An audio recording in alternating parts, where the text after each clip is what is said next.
built by an IT Someone student. thought it was Yeah. right, Who because they felt thought it was the right right. answer, whether Yeah. it was engineering right or wrong, if you could defend it, you'd get credit. Yeah. So, Great point. for those who, you got young kids and, Don't you put know, 'em in it, just, yeah. you're clear of ID, it's just a messed up mentality that comes out of this type of And they stuff. pressure you to do that, they're pressuring us to put our son in that. That's the way to go, that's the, really, that makes no sense, your philosophy makes no sense. But anyway, it goes all to this. Yeah, and, you know, you see a lot of the problems nowadays back in modernism, back when this comes up. You know, it's rooted in rationalism and completely rejects the existence of the supernatural. So how can we explain things without God? Which is kind of a funny way to go about things, because right off the bat, you're trying to be rational and logical, but you're excluding one of the possibilities. That's not rational and logical. No. So, you know, it's, Yeah, we can see where the deficiencies are in that system, of course. right. Okay, question number 5. Who were some of the great popes that reigned during this time period, and what were some of their achievements?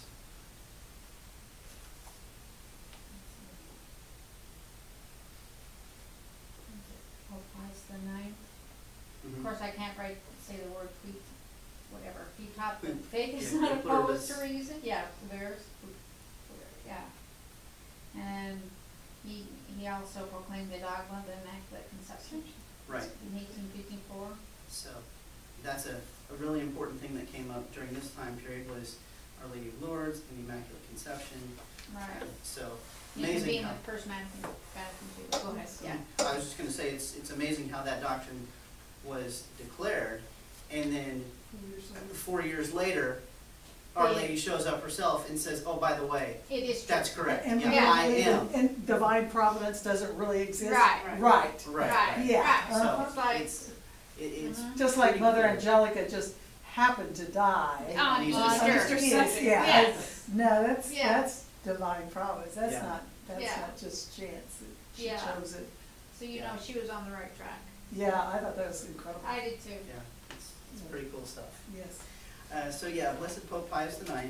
Then we had Leo XIII as well, and then Pope St. Pius X also.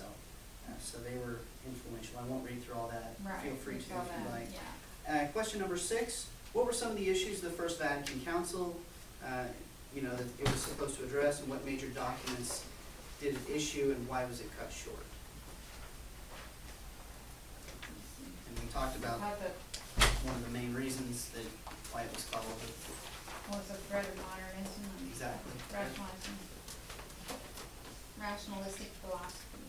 Mhm. And then they brought the doctrine of infallibility, right? Yep, papal So it's 4 infallibility. things right there. Yep, so what are those 4 conditions?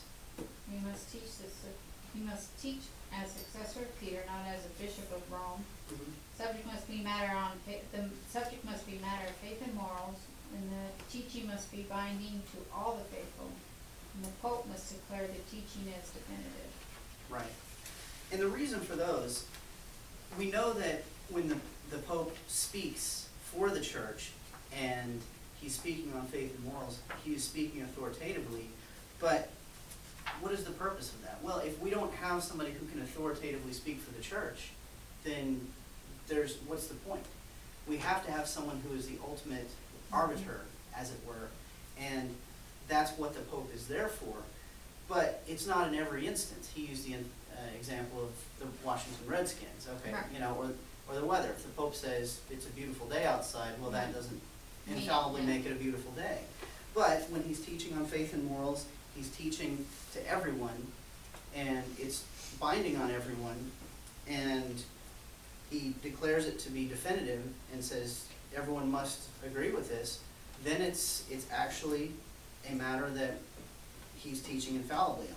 And isn't that why we have such a universal church, that I can go to mass here in Denton, Texas, and I can go to mass in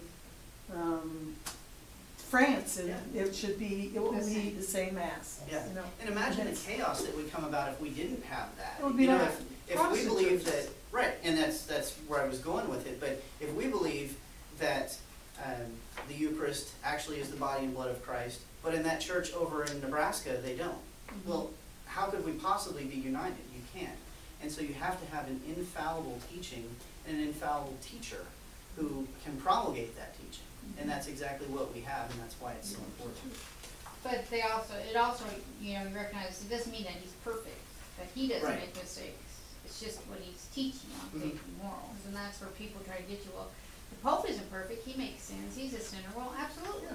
That's why he goes to confession every day. Right, but on faith and morals, when he's doing a Mhm. But even when he's doing a papal encyclical, Yeah. that's not, because some people will say, well, that is an absolute, church teaching, and a lot of times they, not that they don't have truth, and not that they can't be great teachings, but that's not under the chair of Peter. Right, there's only Right. been 2 infallibly declared doctrines since this has come out. And so it's not something, even with a papal encyclical, when that comes out, that's not an infallible document. Right, that's their. So people get a misconception that everything the Pope says, he's Is speaking infallible, infallible. and And that's it's not not. true. But Well, but the infallible isn't about Mary, isn't it about the Immaculate Conception? And yes, And the Assumption. and the Assumption. Yeah, So so those are the it's 2. two. Right. And Pope John Paul II came very, very close when he was discussing and wrote about female ordination for the priesthood and how that's not allowed. He said basically everything but this is an infallible teaching of the church. So he said the door has been closed to this. So it would really be impossible for him to, for any other pope to come along and change that or to try to find any wiggle room in there. Right. But, yeah, so that's why we have infallible teaching and why it's Right. important. And then question number 7, we'll wrap up real quick. What was the Culture Conf and why was it instituted and how was it defeated? This was, of course, in Germany. This was, talking about how their faith, it says here, we're talking about Otto von Bismarck, and he was trying to unite all of the different German states and duchies and everything else together.